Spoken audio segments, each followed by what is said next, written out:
We're live.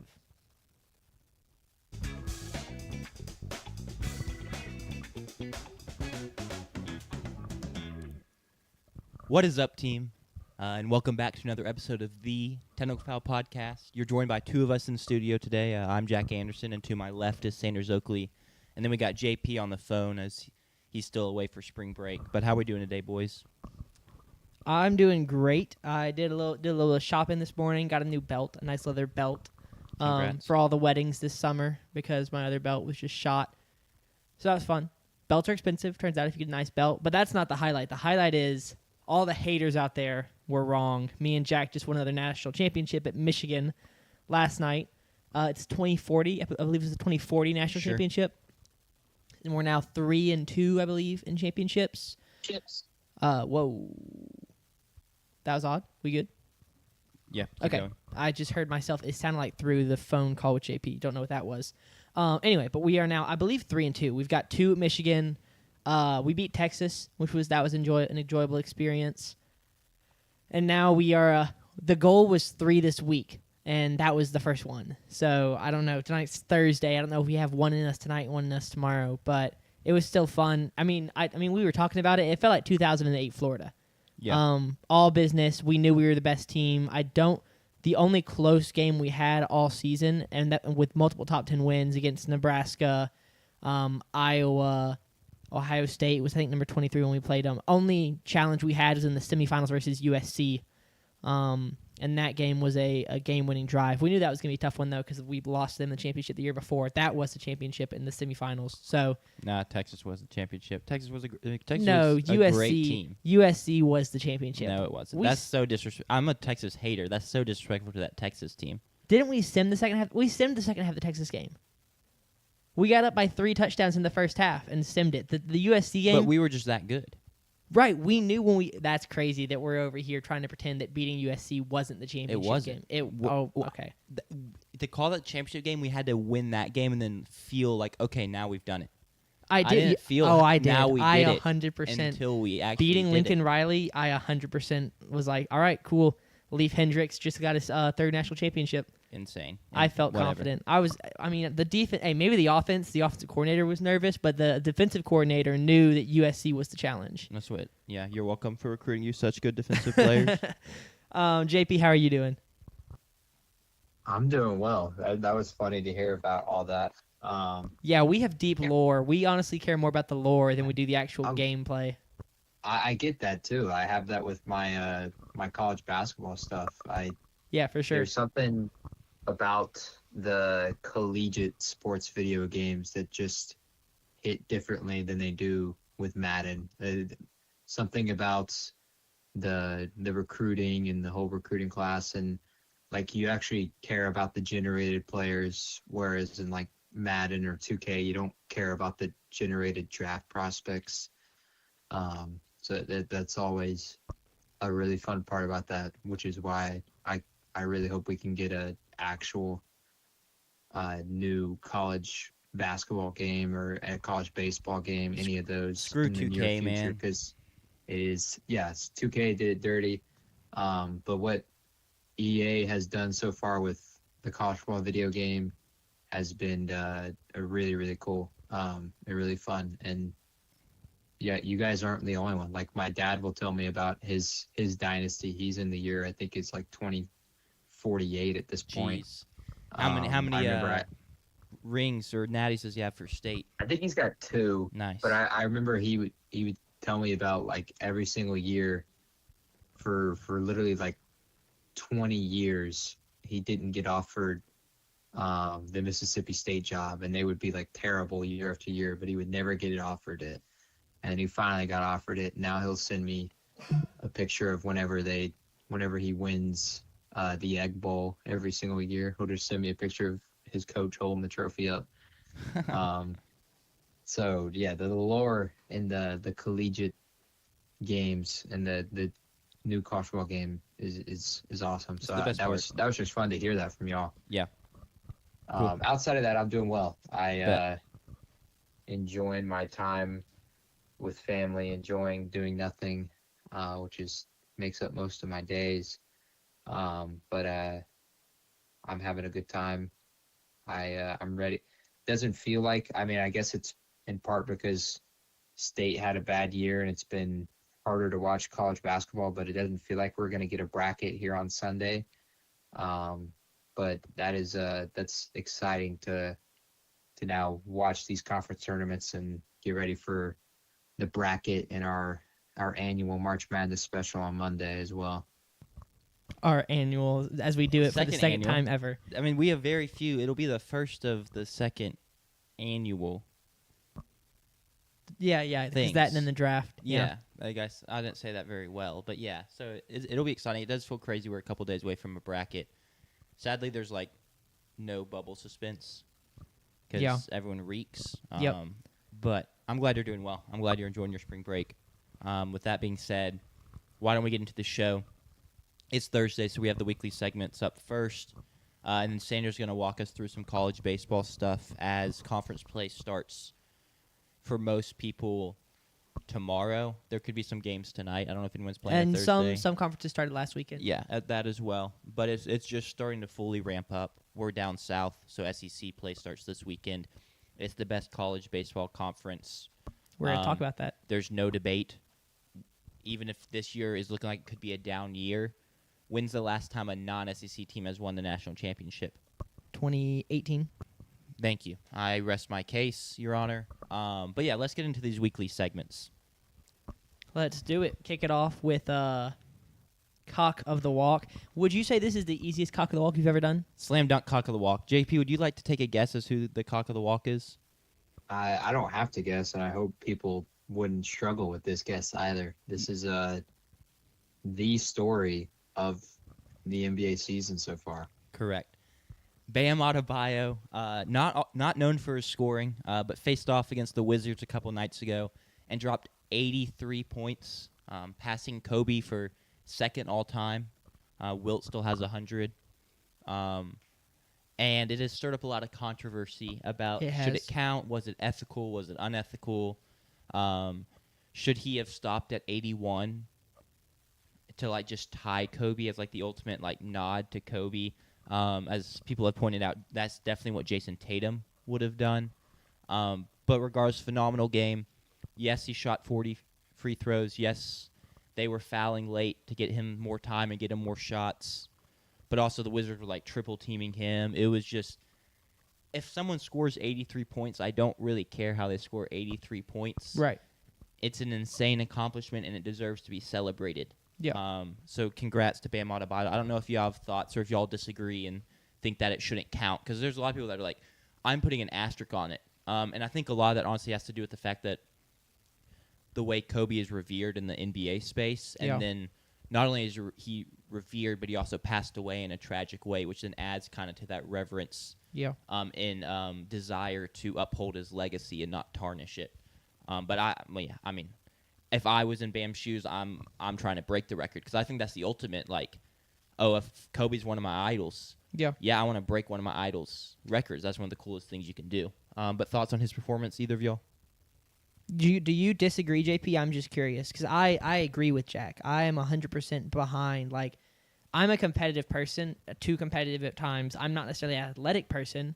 That's why I did not play sports in high school, but I'm a very competitive person in the sports that I do play now. And so, yeah, if I was out there competing and I had the opportunity to do something historic, I'm going to try and do that.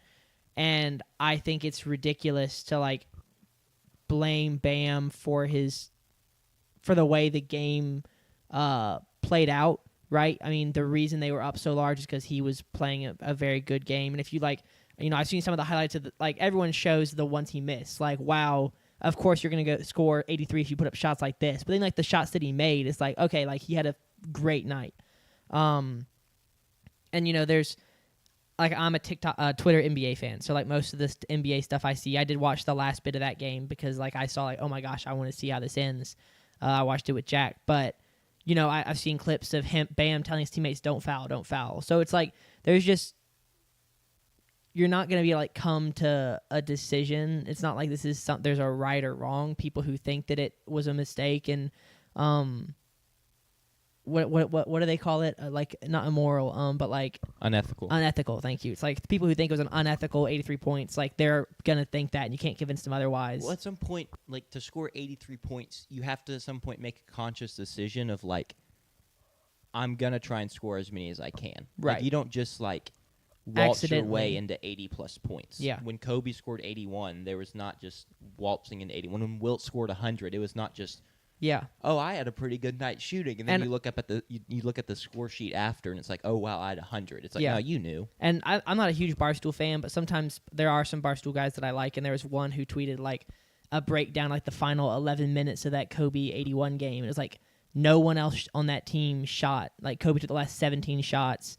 Kobe did this, Kobe did that. It's like they were up 10 with 3 minutes left or whatever, and he could have come out. That's not an exact, I don't know if that's the exact numbers, but that's paraphrasing. Like the Lakers, maybe to a lesser extent, but I mean, Kobe did kind of the same thing where he's like, I'm going to score as many points as possible until the end of this game. So what are your thoughts, JP? I don't have it as unethical whatsoever. I thought it was quite ethical. One of the biggest takeaway for me is, everyone's sadly in today's age, everyone's first reaction to anything is to hate it first. Yep. But if we look a year from now, 5 years from now, 10 years from now, 20 years from now, and you keep going, the further you get away from March 10th, 2026, Wizards Heat game, the less and less people will care about the ethicality of it because they won't remember anymore. Correct. They'll just remember they scored 83 points.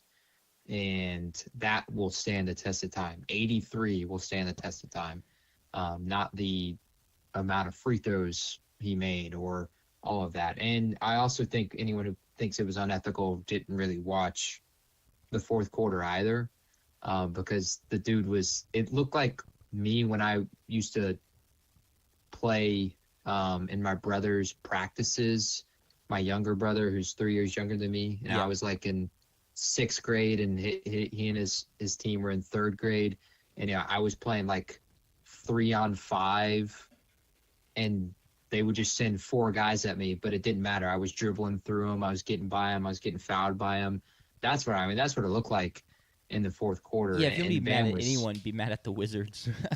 Yeah, Bam was dominating, and that my two biggest takeaways were Bam was getting what he wanted when he wanted it, which was just, I think, an incredible showing of his play. His career high before this game is less than half of the points he scored. His career high was 41 points before this game. Yeah. And he drops 83. So a shocker of a night is, I think, the biggest thing. I think a lot of people realized it once it kind of word got around, once he got to 60 points. That's when I realized, because Real drops the notification of when a dude is on like a 40 bomb or a 50 bomb. Yeah. And I see Bam Adebayo's 60 bomb with 50 seconds left in the third quarter still. I'm like, holy crud. Yeah, a little double take This there. is what is going on here. First you go check and make sure it's real. So you check Real, the app, and then you check ESPN, and okay, they got the same score there. It's real. And I watched the fourth quarter. It was a showing from Bam, a bad showing from the Wizards. I think the other takeaway was, in watching the highlights the entire game and then watching the entire fourth quarter, it's hilarious to me how the NBA is just a bunch of hoopers, and in most given nights there's not, especially in the regular season, there's not a lot of defense played, and it's really just guys showing off their bags. Yeah. Like, the Wizards scored 130 points in this game. The Wizards are terrible, but it made guys like Trey Johnson and Alex Sarr at the beginning of the game is right there on pace with Bam. Yeah, they were going back and forth. It shows you how talented and how talent rich that the league is, that one of the worst teams in the NBA, the Wizards, can give up 83 points in a night, but they can also have like 4 guys look like they are prime Kobe Bryant. Like Bud Carrington was dropping some buckets. Trey Johnson looked phenomenal. I thought that was pretty hilarious watching it back. But I have no problems with the ethicality of it. I fully agree with you, Sanders. Like, if you're in a position like that and you have a chance to go break Kobe's record, you're going to go do it. I mean, literally everyone who's ever played 2K my career has done it themselves. So I feel like half the NBA fans and that half the world is like hypocritical in that case because They didn't we've stop at all 81 in 2K. yeah, we've all scored 120 points in a my career game because we can. Like we didn't stop to hold up against Wilt Chamberlain's record. Bam's gonna have a chance to do in real life. Let him do it. Yeah. But yeah, slam dunk, cock of the walk without question. I got no problems with the ethicality. Like anyone who pushes back on the free throws, I hate to break it to you, but that's basketball. Basketball is pick and roll. It's help defense. It's getting to the free throw line. Get you free points. Those are three fundamentals of the game. Yeah. Hit the square and on a layup, it'll go in more often than not. That's a fundamental of the game. And so, yeah, he shot a ton of free throws, but he shot a ton of free throws because they couldn't stop him. They couldn't guard him, and they had no choice but to foul him. And even I think he had 4 and 1s that night too. So even when they did foul him, it didn't matter. Yeah, I got no problems with the ethicality. I thought it was phenomenal. I'm really curious to see. And I think they play again. They play tonight. Play their first game tonight, Mm-hmm. so we'll see. Everyone's Everyone's gonna be watching what his score line's gonna be. He's probably gonna score like 28 or something like that. Yeah. But yeah, what a phenomenal showing from Bam. I think the other thing would be give me some flowers for when I picked Bam Adebayo as one of my 4 players on my 5-man lineup when we did it. Yeah. That was a question of the week, I think, last year. Yeah, it was. Good pick. Everyone's giving Pick Khalil 4. Ware his flowers for putting Bam in his NBA Mount Yes. Rushmore. What was it? Awesome. What was the question of the week? It was like you and 4 players. Yeah, you and four NBA players. I think it was let's me, say Alex Caruso. You, Alex Caruso, you- and then 3. Yeah. Yeah, that's right. You won't get tired. You'll play at your same stamina, and then you play an 82-game season. And you play like Who's your average lineup starter minutes. that you pick. Yeah. Yeah. The other thing I'll say about this is, Twitter was very fun to be on in the aftermath as people debated it, and one of the funniest things I saw was like all the the quote was like all the old heads are going to be like 81's greater than 83 because context matters, but the minute you say 4 is greater than 6 because context matters, they lose their crap. And I was like, I don't agree necessarily with either side. I don't really have an opinion, but I thought that was really funny. He's like calling out the people who are like, man, the game was just different. Like, Yeah. 81's still greater than 83 because context is important. And people are like, well, what about LeBron's 4 being greater than 6 because context, like, Sure. the NBA now is more talented than it was. Like, no, 6 is still better than 4. Math makes sense. Math is important. Yeah. Twitter was great, and it was just wrapping up a fantastic performance, and it's just so fantastic to think about the fact that Bam will be like up there as one of the best scoring performances ever. And this is not me disrespecting Bam. He's a fantastic player, but he's like a defensive first guy normally. And so everyone else that's kind of up there are like, oh, yeah, okay, this makes sense. And then you see Bam. It's just too perfect. But, yeah, easiest cock of the walk in the segment's history. Going on to the winner chicken dinner. I'm going to give it to we're going to stay NBA here. I'm giving it to the Clippers. Why? Well, they had a horrid start to their season. Started 6-21, awful basketball. And, Ty Lue's getting up in press conferences and being like, we still believe in this team. Like, we just need to go, 35-15 or whatever he said to get back. We can get above 500. And everyone's kind of clowning on me. They're like, y'all are washed. Like, it's over. Kawhi isn't healthy. Y'all are literally 6-21. What are you talking about? Well, last night, they won to bring their record to 33-32, so they're back above 500. Ty Lue called his shot. The roster's seen a bunch of turnover, but Kawhi's back healthy and playing at a top 5 level in the NBA. He's hooping right now. Darius Garland has come in. He's just started playing in after the James Harden trade. I think he's probably played 4 games at this point. They're still trying to kind of bring him back from an injury. He's looked good. Benedict Matherin's given them some good minutes after the Zubats trade. it's very impressive that the like stick togetherness, I guess, that they were all able to. I guess not all. James Harden asked to get traded out. Everyone besides James Harden kind of saw the vision, were able to lock in. Kawhi has just been so good. So yeah, very impressive to get back above 500 this quickly too. Like, I mean, there's still like 15-ish games left or something, and they got a little wiggle room still. But yeah, that's my winner and chicken dinner. Shout out the Clippers. Yeah, and shout out me for forgetting to fix that graphic. When I post the video, Yeah, y'all they do won't not get see shouted this. out for. But I made 2 graphics. I made the Bam Adebayo graphic, and I made the Clippers graphic, and I forgot to change the bottom text to say started, 6-21, and now they're above 500. Yep. Instead, it said Los Angeles Clippers scored 83 points on Tuesday night. Yeah, if they scored 83 points, which they did That would not be good. but it would not be good. That's more pretty rotten bad. egg material. That's more Yeah. rotten egg material. Exactly.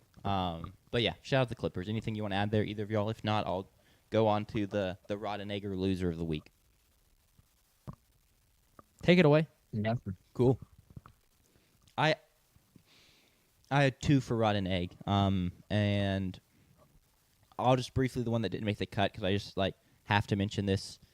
The USA's manager, Mark DeRosa, for thinking that the U.S. had qualified to advance to the quarterfinals before their final game, and resting guys and then proceeding to lose to Italy is kind of an all-time horrible moment. And now the MLB has deleted footage of that, and he claims he knew that they had not auto-qualified, and he just misspoke. Really bad all around. Very comical. Yeah, is this the interview you're talking about? Where he says there's a couple false narratives out there. I was well aware that we had to win the game based on all scenarios. They went in 2-0. We went in 2-0. The only issue there is that in trying to fix it, he made another mistake. Made another mistake because that is a more innocent mistake. That's a but more innocent mistake. After the first one, exactly. You can't do it. You got to be perfect. Correct. So it's really funny. It's just not a good look. The U.S. advanced to the quarterfinals. Shout out Italy for coming through for us. So I guess no harm, no foul. My real rotten egg, though, the tournament bubble for sucking is my rotten egg, and that's the NCAA tournament bubble. It's historically weak bubble, and it's funny because since it's historically weak, there's all these teams that are somehow still in it, but they're not very good. But we really shouldn't be surprised that then these teams that are still in it but aren't very good are just all losing their first game in conference tournaments, or lost a bunch of games down the stretch. Texas actually kind of looked like they'd gotten off the bubble because it was so weak, and then they lose their last 2 games, and then they lose their opener in the tournament yesterday. Cincinnati's on the bubble. They lost yesterday trying to fight their way back in. I could give West Virginia was on the bubble. They lost yesterday in their first game. It's just awful. It's a horrible bubble. Yep. I love March Madness, and it'll still be so fun. But I'm already looking forward, and I think it may end up being another year like last year where it's pretty chalky. We'll get a lot of JP texts that say, "Where is the madness? This is just March." Once again, there'll still be so many great games, I'm sure, but I just don't know about Cinderellas, considering how weak the bubble is. So, shame on you, all the teams on the bubble, I guess. We're safely in. I'm not saying shame on you to A&M, but that's my rotten egg. Anything there? If not, we can get to college baseball. No, I agree. It is going to be. It does appear like it's going to be an unfortunately weak bubble, and this is after last year. Not the conspiracy theorists, but the people who are pessimists were oh, well, this is just the new normal because of NIL. Because they tried to blame a bunch of different things. And I feel like the majority of people were just it's 1 year. Let's have a little patience. But if we get that for a second year, I feel like the people who buy into that theory are the number will increase. And then the questions will start to fly around. Well, how do we fix it? What's the real problem? It's just going to be something to keep track of for the next 3 to 5 years. And it's also going to be weird because the state of how everything works now is going to be different in a couple of years because it just is so fluid and so changing. So who knows? We'll see. But, yeah, it looks like it's going to be another disappointing year as far as the March Madness goes. Although, apparently Grand Canyon, right? They've got a guy. Is it a sign that things are bad that we're already, trying to pick the guys before March Madness even starts? you know? Because I feel like it doesn't happen until like the Thursday night, and it's like, oh my gosh, this guy just shot 80% from 3. He had 27 points, and he just beat a 3 seed. Well, I mean, people always try and predict. Okay. But I haven't. just you typically never remember that because people don't predict right. Right. And then the joy is someone out of nowhere does it. Right. Or even you try and predict a guy, and then it's his teammate that is averaging 10 less points than him on the year. Yeah. Is the one that hits 7 threes and knocks off a team. Yeah. But like there definitely are some times that like people know kind of going in, like there's some buzz around a guy. They may be it, and that sometimes they hit, but normally they don't. Okay, I just don't remember them ever having like people trying to guess, but I'm just on a different side of Twitter, I guess. I mean, that's kind of somewhat what you do when you make your bracket, trying to pick your Cinderella. True. Like a lot of times, what you do is you're like, "Oh, this team has a guy. That could be the guy." So hey, Maryland had 5 guys. Look how that worked out. They did. They had Florida on the ropes. Yeah. Dang. If their coach wasn't halfway out, we would have had it. I feel good about that. All right. Do we want to talk baseball? Let's do it. So, college baseball is into conference play. For some conferences, it started last weekend for the SEC and I believe some other conferences. But I know for certain the SEC, it starts this weekend. And it's exciting, especially as state fans on a state podcast. We talk state baseball every week when we do our state recap on Mondays. We talk all Mississippi State sports on Mondays for like 20 minutes. But today I wanted to give more of a bird's eye view of college baseball, talk about some players who are having elite seasons, talk about some question marks, teams that are not living up to expectations, with the massive caveat for everything that I recognize that teams can turn it around. I'm not ringing alarm bells for any teams. I'm just talking about... Can I ring the alarm bell? For South Carolina? For South Carolina? Yes, you can ring the alarm bell for South Carolina. We'll actually talk about that. Yes, we'll talk about that. They're in my notes. I'm going to talk about Arkansas as a team that's underperformed to date, recognizing that they could still perform great in conference play. They could lock in and play really well and still host a super regional, right? Like, the season is not over by any means. I'm just going to talk about some teams that are underperforming and overperforming to date. Sure. No alarm bells will be rung except for South Carolina, which I believe we can elaborate on why that makes a lot of sense when we get there. But we're going to start it off with some of the teams that, like, as a whole, I don't get to watch, I don't watch a whole lot of college. I watch every Mississippi State baseball game, and then I live on college baseball Twitter. So I know a lot about college baseball, and I'm going to start watching more because looking at these stats that I've been pulling up, it's like I really want to watch some of these guys play because this is just so cool. We're going to start off with the teams right now that are hitting the best. And number one is, not surprisingly, Georgia Tech. Georgia Tech is one of the teams that I think has met expectations most realistically. As a team, they're hitting over 400. They're led by Alex Hernandez, who's hitting over 500. He's hitting 526 in the season. He's been really good. They've got 4 guys who have seen a qualifying number of at-bats who are hitting over 400, and then they have 8 guys hitting over 350. So almost their entire lineup is hitting over 350. Offensively, Georgia Tech has been kind of the standard as far as consistency goes. We'll get to power in a little bit later. We've got another team that has the dominant number 1 spot for that. And I know you haven't watched a lot of baseball, Jack. I'm curious to know if you know who it is. I'm pretty sure I can get it. Okay. Second best team in baseball at the plate, Texas Tech. This is actually a really cool story because shout out CT. Their best player right now, Jesse Rusinek, is a freshman. And I apologize if I said that wrong. But Jesse's batting 500. He's a freshman. So that's really cool. They also have 10 players hitting above 350. And all of those guys have and then 15, everyone with 15 or more plate appearances, which isn't a lot, but that was the cutoff, is hitting over 357. So they have a lot of guys. No way that's him. I knew I recognized the name. No way. He did get charged with a DWI last week. That's tough for him. But he's still playing. Yeah. So it's, That's he's good enough. He gets the I'm a great player, so I don't that is true. face repercussions. Exactly. Unfortunately. Sorry, I didn't mean to derail you. I was just I remember that name from somewhere. I didn't remember the name, but once I saw the photo of his mugshot, I was like, there's no way that's him. Anyway, third is Florida Gulf Coast. They're kind of they stand out on this list, right? Because you have 4 P4 schools. I don't know if does baseball do they have the P4 and then mid-major, or is that a basketball thing? What they probably use it. It's not as well known. Yeah, but yeah, I'd say it's still still plays. Yeah, well, Florida Gulf Coast is hitting 355.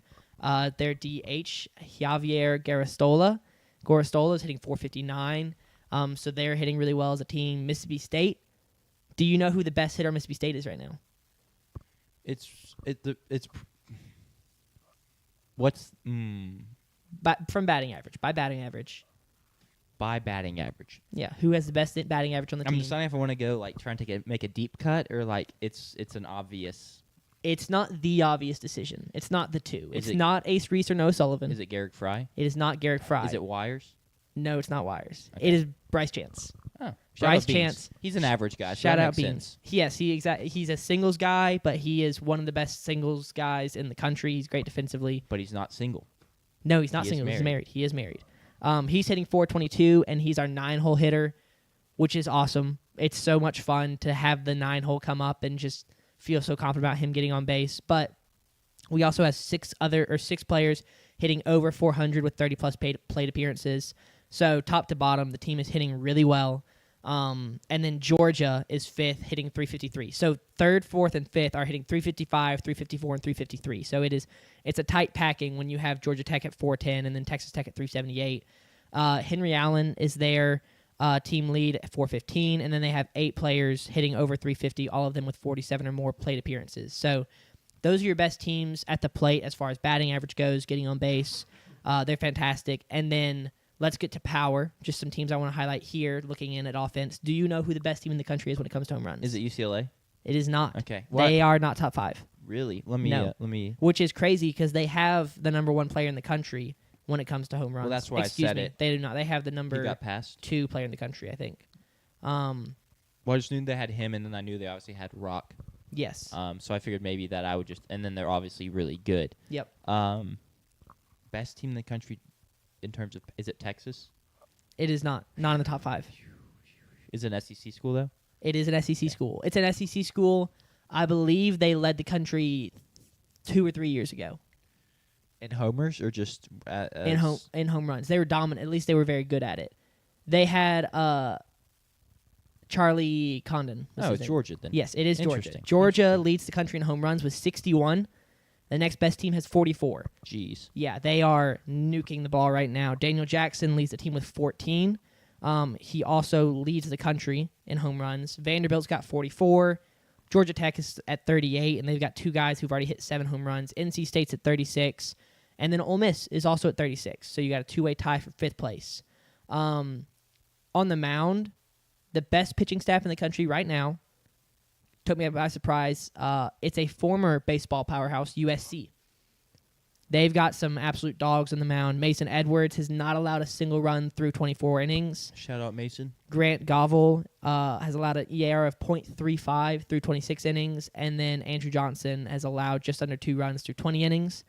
Another baseball team that has been kind of, I would say, good more recently, Clemson. Yeah. I believe they hosted a super regional 2 years ago, maybe 3.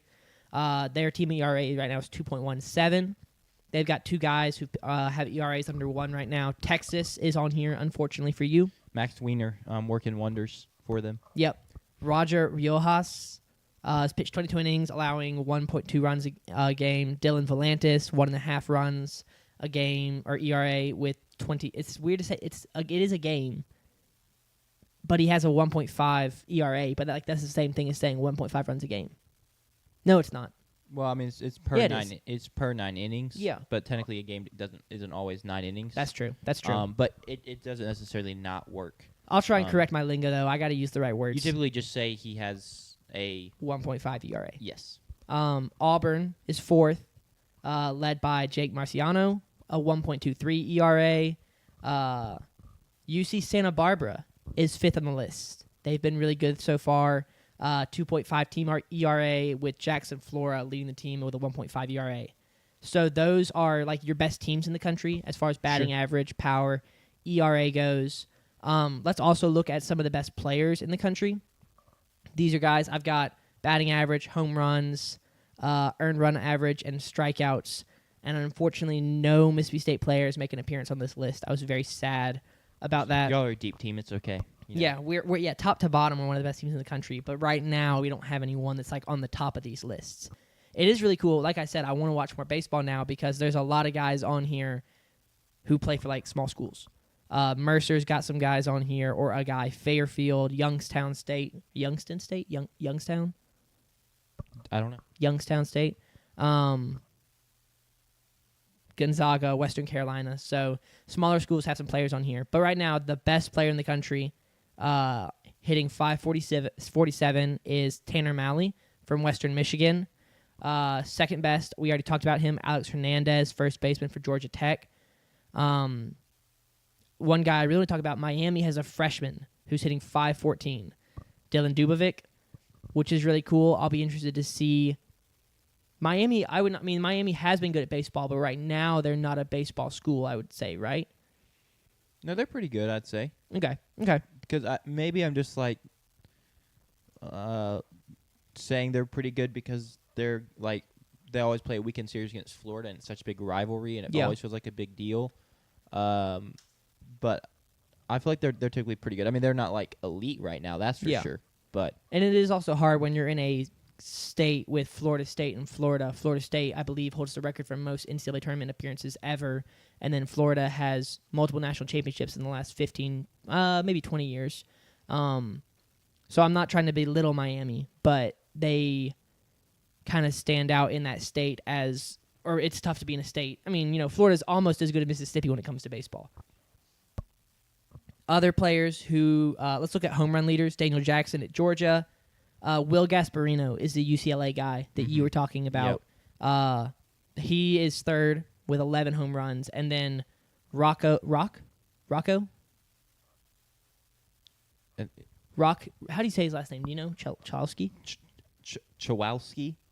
I just can't be it. Can I see the spelling of it real quick? He's not on the list. It's Chowowski. Chill out. It's because it's Cholowski? It's CHOLOWSK. Oh, I had the W and the L flipped in the spelling in my head. Hence how I got to Chowowski. Mike Wazowski. Anyway, he's not on the list, but his UCLA teammate is Will Gasparino. Best pitchers in the country right now. None of these guys have allowed a run, and many of them have pitched several games. Right, they're all starters. Braden Gebhardt at Youngstown State, 26 innings pitched. Mason Edwards at USC, 24 innings pitched. Ben Alexson at Fairfield, 22 innings pitched. Matt Saucer at UCF. Mason Snyder at Western Carolina, and Landon Hood at Gonzaga. I want to watch Western Carolina and Gonzaga games now. Like that's cool. The best teams in the country as far as strikeouts, or best players, excuse me. Dax Whitney at Oregon State. That's a name that's very familiar to me. And I know Oregon State's been, maybe I'm thinking of a different Dax, but he's got 45 strikeouts. That's the best in the country right now. Mason Edwards at USC, 42 strikeouts. All right, Ruger Riojas at Texas. That looks right.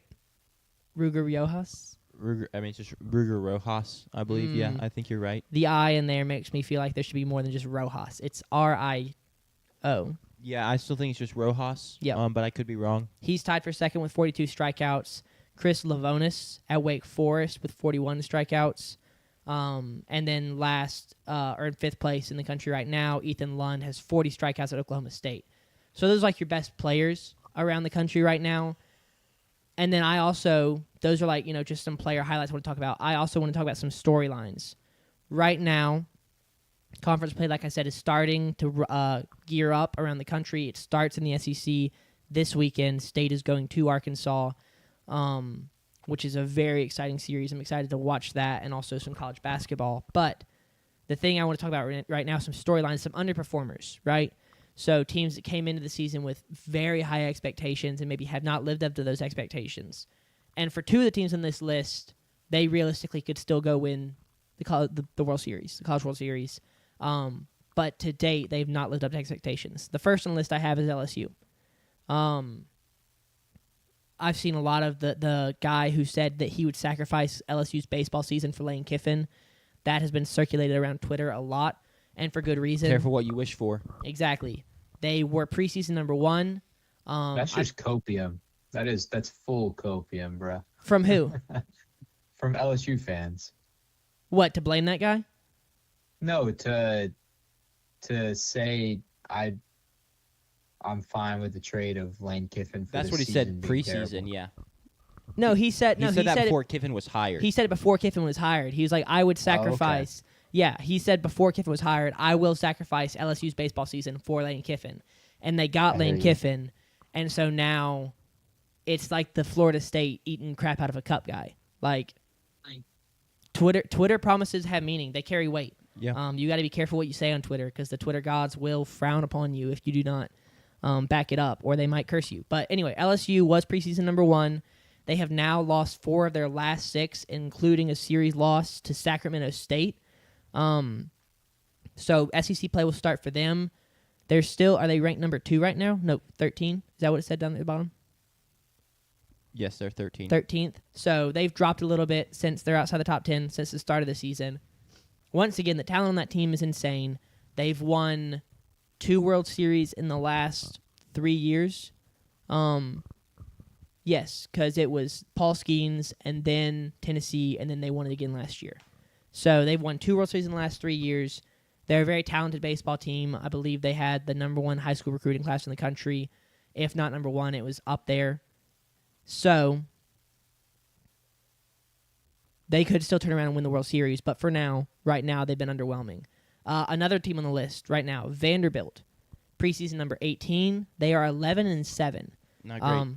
It is not great at all. They've lost to UC Irvine, Central Arkansas, and North Dakota State. This is just me and Jack were actually talking about this about a week ago about how Vanderbilt, just as a program, has been a little bit underwhelming over the last couple years, and they're in such a difficult spot because they have a coach who's been there for forever, and he's won a World Series there, and he's been to another Multiple. one. Has he won multiple? 2019 Was he not there when they won it with like Dansby Swanson in 2015? He probably was then. He probably was. But I know he won in 2019, and then lost to Mississippi State in 2021. So he's been there for a long time, and it's just such a tough spot for them because they're just not playing well right now. And I don't think they were great last year. Tim Corbin, he was there, so he's got 2 then. But I just don't think that the standard at Vanderbilt is okay with being a little above average. Like, I think the standard is excellence, right? You want to be in the World Series every year. Every team does, but like for Vanderbilt, that's an understandable standard because they've done it. So that'll be something to keep your eye on. If they don't finish in the top 25, and then how does next year go? Like, that'll just be interesting to see. Another team I have, Arizona, preseason number 24. They are 6-10. Brutal, man. And they lost 6 straight to begin the season. Part of that was they did play a 3-game series against UCLA, which most teams would get swept in a 3-game series against UCLA. That was yeah. But it is tough to lose 6 straight to start a season. And they just got their first series win against Fresno State this weekend. Oh, well, hey, they're on the up and up. They are, getting better every week. That's the goal. One of these days, I'll get conference realignment down pat in my head. But I was about to be like, it's tough to open up conference play. Yeah. Playing UCLA, and I was like, oh no, Nope, different never conferences. Mind. Yeah, Big 12 Arizona, Big 10 UCLA. And then the last team, it's not in my notes actually, but I'm glad Jack brought them up, is South Carolina. South Carolina, 2-3 years ago, hired Paul Maneri. This is second season. Is this his second season? Okay. Paul Maneri, former LSU coach, won a World Series there, and did not have a good season last season, but in the offseason they had a very good transfer portal class. They had, I believe, a top 5 portal class according to 64 Analytics, which the big thing was 64 Analytics. I think I have it bookmarked somewhere, and this is not like I'm gonna. How dare you? I'm not going to burn 64 Analytics, but they tweeted predictive and exactly. They tweeted out in the middle of this last offseason, like last year's portal class, the top 5 teams all hosted a super regional. And I don't remember who those teams were. I'd have to go back and look. But the top 5 teams from the 2024 offseason all hosted super regionals. And so South Carolina had a top 5 portal class this year, or at least they did right up until the end. It might have moved around, but I believe they finished with one. Do not look like they will be hosting a super regional. No. They're 12-6, but I don't have all of their, like I said, I don't have my notes up for them. There's bad vibes and stuff. There's been some questionable post-game comments. They put up a little fight against Clemson a couple weekends ago. They won the first game and then lost the next 2. Yep. That. The more you know. What? That series was a home, neutral, and away Yes. game series. That is so Yes. strange. I can't say I've ever seen that done before, like over a weekend. But wow, okay. I like it. It's a cool concept. It is, but and only so many places can pull that off. But they're just close enough together they can actually make it happen. Yeah. But yeah, sorry. That's. Yeah, I saw you got very confused over there. Anyway, so they're another team that's underperformed just because they're off season. You kind of expected them to come in and have a better season, and they have not done that. Overperformers. So optimism, excitement, teams that are playing really well. Southern Miss, a Mississippi school.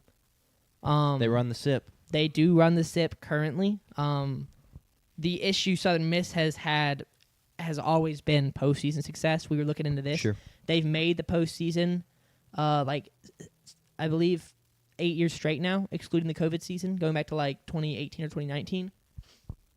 So they've been fantastic, but they just can't get postseason success. They've only been to Omaha once, I believe, in maybe 2024. They went to Omaha in 2009. Oh, excuse me then.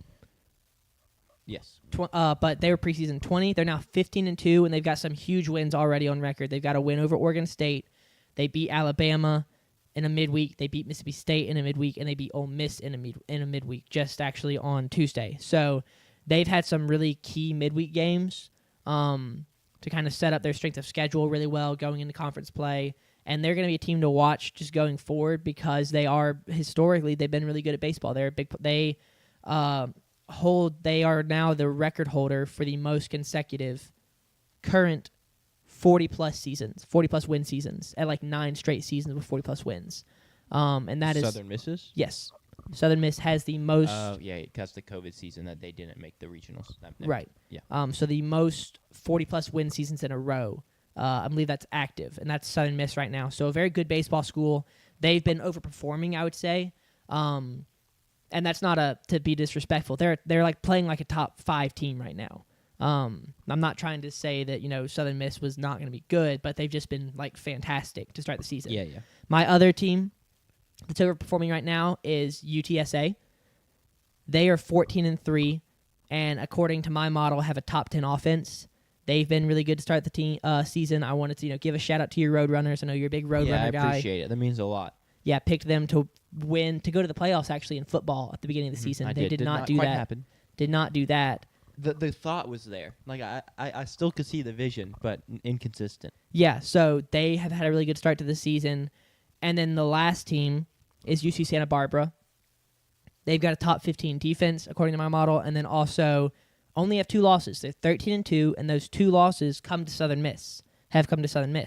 And so there's a chance if Southern Miss is the best team in the country, UC Santa Barbara might be the second best. True. That's how that works logically. Transitive property. So those are my teams that have been overperforming through the first, 2 months into the season now? Month, I'd say. We're only it feels like it's been an eternity. We're only a month into the season. You just play so many games to start the season, like Yeah. multiple midweeks. Yep. Sometimes some people are playing 4 games over a weekend. Yep. But yeah. So that's what we have as far as underperformers go. And then a couple other storylines. Storylines that I wanted to talk about. The big one, let's start on an optimistic note. Diamond baseball. I think Diamond baseball, I don't know, JP, if you've heard about it, or I know, Jack, I've talked to you about it a little bit. Yeah. I love college baseball, and I've grown. I actually didn't like it in high school, which was now like 6 years ago. Actually, I decided I wanted to go to as many baseball games as possible my senior year of high school, and then COVID hit. Like, we had a friend with, like, home plate tickets, and I texted him and said, hey, like, I think I want to try and get into college baseball. I love Mississippi State. I've just never been a baseball guy. I want to go to some games and, like, see if I can, like, really enjoy it. And COVID hit, and the season got canceled. I didn't go to any games, which was really sad. And then in college, I watched a lot of games, but I haven't gone. But college baseball is really growing. On my Twitter feed, I'm starting to follow more and more college baseball people. 11.7 College Baseball is an account I follow. Steven Schock is a classic. Yep. A huge Shout out entertainer. UVA. Yep, UVA guy. Now, is he becoming a Mississippi State fan? Maybe. He might be. You don't know. He's liked my tweets before. Very proud of that. I always, whenever a celebrity, and that's in quotation marks, someone I view as a celebrity likes one of my tweets, I'll like screenshot it and send it in yapping and be like, no way, somebody liked my tweet. But right now, what's growing college baseball is Diamond Baseball. So they're a college baseball app that the season started, and everyone was complaining about ESPN's lack of coverage. And ESPN's coverage for college baseball is terrible. They don't do box scores consistently. They don't do schedules in the app. They don't do play-by-play consistently. And somebody tweeted, and I don't know how many followers they had at the time they tweeted, but they were like, I'm tired of ESPN's bad coverage. I made an app. Here it is. And at the time, I was just like, oh, this is someone like me. Like, I'm currently right now building an app. It's not been released or anything, but like I thought it was someone who's just like me, like someone that nothing was gonna happen. But I was like, I like this, and then it's just I've seen it like grow and developed, and he's released screenshots and early access keys.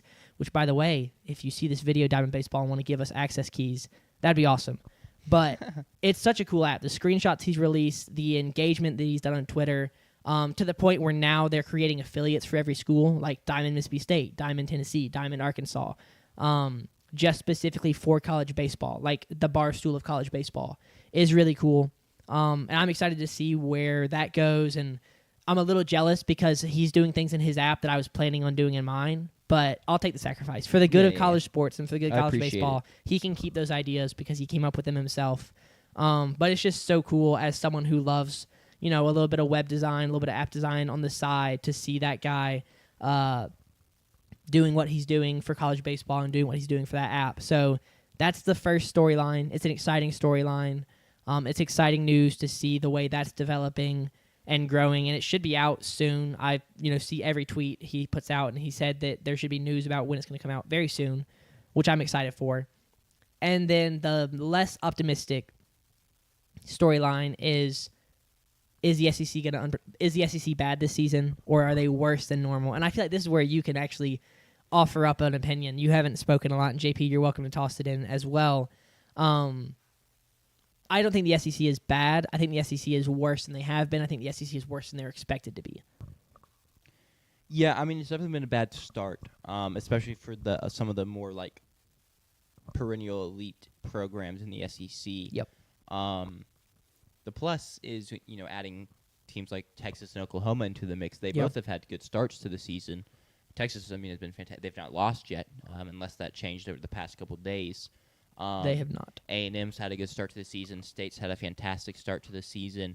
It is just tough because the standard is so high for baseball in the SEC that even if just like one or two teams kind of fall off a little bit, it does kind of feel like a bit of a down year. Just based off of that.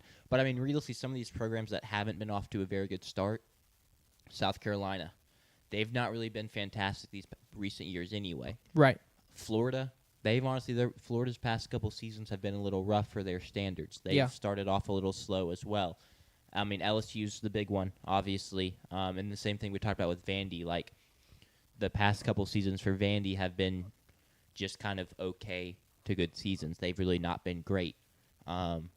So it definitely is a slow start. I'm interested to see how it turns around, I guess. Yeah, and or of course, if they do turn it around. There's the caveat that like conference play hasn't even begun, right? At some point, though, like you can only fix so much in conference play because you're only playing your own conference. Right.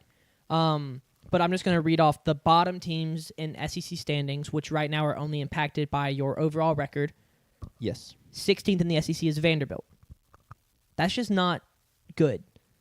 Once again, you can turn that around, but when you are Vanderbilt baseball, there is no world in which you are excited or optimistic about starting SEC play last in the SEC, because while your record doesn't matter, somehow your team was bad enough to get to last in the SEC. So that is interesting. 15th is South Carolina, which, like we've said, underperformed or unexpected because of their offseason portal additions. But as a program these last several years, not entirely surprising. 14 is Arkansas. I mean, this is a team that is consistently the number one team in the country, is consistently hosting a super regional, and they've lost to some teams they shouldn't lose to and do not want to lose to. Number 13 is LSU. LSU has won a World Series 2 of the last 3 seasons. Once again, that's not up to standard for them. And then in 12th is Tennessee. And Tennessee's in a really weird situation because Tony Vitello leaves, and they hire their assistant coach. Do you remember his name off the top of your head? Elander. Thank you, Josh Elander. They hire Elander, their hitting coach, as the head coach, which was the correct decision. It made a lot of sense. It kept your roster together. It kept consistency in the program. They started 13-4, which isn't bad, but their losses have been to Kent State and Wright State. They lost a series to Kent State. I mean, what? They're the Shockers? No, they're the Golden. Are they not the Shockers? Golden Flashes. Yeah. Thank you. Who's the Shockers? Wichita State. Thank you. I apologize. No, you're good. The Golden Flashes. So you lose that series to Kent State, and they were kind of the laughing stock of at least my SEC Twitter feed. Well, part of that also is because everyone hates Tennessee baseball fans. This is They're true. Fun to This crap is on. true. It is enjoyable to see them lose when they've been so good and so confident for the last 4 to 5 years, winning that World Series 2 years ago. But that's 3 teams and then South Carolina. No, 4 teams and then South Carolina that are just not performing up to the standard of their programs and SEC baseball. It's odd. So JP, I've rambled a lot there. Do you have any thoughts on that? I know you're an SEC guy, especially when it comes to football. But the SEC has kind of like set themselves up as, we're just the best at everything. And now it's like, well, are you still the best at college baseball, or is it just like everyone's a little bit worse? Well, it makes me just think of the postseason runs. Most specifically, it makes me think of the School of North's run to their national championship. They were a team that did not host a regional, did not host a super regional, and yet made their whole run. Baseball is such a fluid sport, a hot and cold 100%. sport, one swing of the bat kind of sport. You could make the copium argument that the teams that have started slow, well, we're only, like you said, a month into the season. It's just a month of their season. They still got 2 to 3 months of their season, of their story to tell. So they could be really good going forward and get really hot at the right time. I think anything pre-conference play in, honestly, maybe in all of the collegiate sports, you can almost take with a grain of salt at times, because you can have a team that's really bad out of conference, and then they get into conference play and they get hot at the right time. That can happen in basketball. That can happen in baseball. That can even happen in football. Like Texas. I think Texas this past year started slow with their loss at Ohio State. They had a loss or 2 losses in conference play, but then they beat, who some people think would, at the time, a top 4 team in college football in Texas A&M. Yeah. And then they have their bowl game against Michigan and look really good in that game as well. I think it's too early to tell if a school or a conference is down. I think baseball-wise, because we've had so many different schools have won a championship, and it hasn't just been like Alabama and just Georgia like it is in football, then it's like, even if it's a down year for the entire conference, if a team still wins the national championship from the SEC, it's still SEC dominance. Yeah. Because it's going to feel completely differently than it does with Bama and Georgia. So I think it's too early to tell. I also think out of conference play, you can kind of take a little bit of with a grain of salt a little bit. These teams haven't really gotten their legs under them. They don't know how to win with each other. They don't know how to play with each other. You're figuring out who your guys are. Like, you're figuring out, you don't have the benefit that MLB teams do, where they play 160 games. Yeah. And by the postseason, they know who their setup guy, who their cleanup guy is, who their closer is, who do we pitch when we're up 7 runs to mop up a game. They already know that. In college baseball, you only play what is it, like 40 to 50 games before the postseason. So you Yeah, just it's have a like- lot less yeah. time. Something like that. 45 probably. Yeah, somewhere in there. Yeah, that's a good point. So I think anyone that's pushing that narrative that the SEC is down maybe ought to just wait until we get to June and we've decided a national champion. Yeah, I mean, definitely the most important thing is the final prize, but just something to keep an eye on, at least a couple of the programs. Brief aside, I have my model pulled up and I was looking at Texas. JP, you can't see this, unfortunately. Jack, you can. JP, how many road games do you think Texas has played? 1. That's correct. They played their first road game just recently. They went to Texas State. Passed it with flying colors. Yeah. So a lot of neutral site games, but actually 3 neutral site games, 1 road game, and 12 home games. I don't think that's that uncommon. I'm not sure A&M's played a single road Wait, really? game yet. I don't know who we would have played on the road. We probably have. Yeah, we've not played a single road game yet. Oh. We have the 3 neutral site. I guess But- technically we've only played the 1, so maybe that just stood out to me as like crazy. But now that I'm thinking about it, maybe it's not. We went to Southern and then played the neutral site games. Yeah, just the 1. The Okay. only way you're playing a bunch of road games at this point in the season is if you like really want to, or if you're poor. If you're poor and But you get paid. very few people really want to. It's really about money at that point. And Texas A&M, and then state baseball, it's not in the poor department. Nope. So definitely not. Well, that's all I have for college baseball. Cool. I got some bad news to break to JP in terms of the NFL draft auction. Oh, no. Caleb Banks broke his foot the night before the combine. Didn't he run a 40? He did, but then he stopped.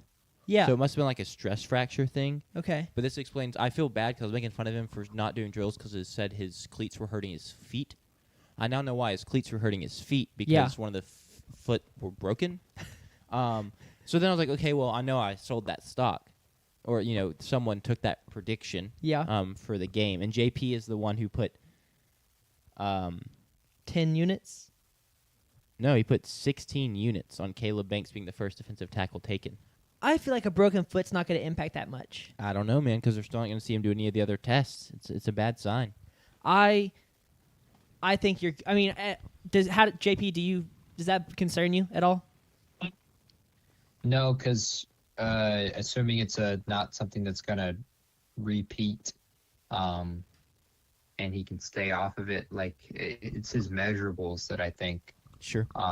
sold the day there. That there's just a ton of upside and potential there, and I don't think there was anything more besides what he already proved at the combine that he would prove in any private workouts or at his pro day, because that's what the combine's the best thing you have to go off of for him. His tape isn't that great, his production isn't This that is true. great, but the measurables are all there. So I still feel like he's gonna be a first round pick. I'd be kind of shocked if he wasn't. That would be if that were to happen and he were a first round pick, we'd be sitting there, I think, day 2, and that would be one of our leading storylines as we walked into Who's taking the day Caleb 2 Banks? coverage. Like, Yeah, who's that's getting fair. a steal?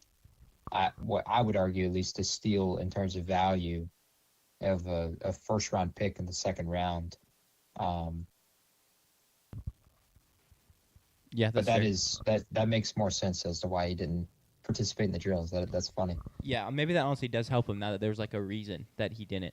Probably not. I mean, I think we as fans, or majority of us as fans, overreact to things way more than For GMs sure. do, largely to lack of context and like lack of almost Information. lack of context, lack of information, which kind of goes in with lack of context, but then also like lack of reps as like a scout or something. Like they've seen it so many times that they kind of know what to filter out as like that doesn't really matter, and then hone in on what does, and then they still make mistakes because that's how hard it is. But I just thought I'd bring that up. Yeah, that's big news. I think that's it though. That is. Cool. We going to get another natty?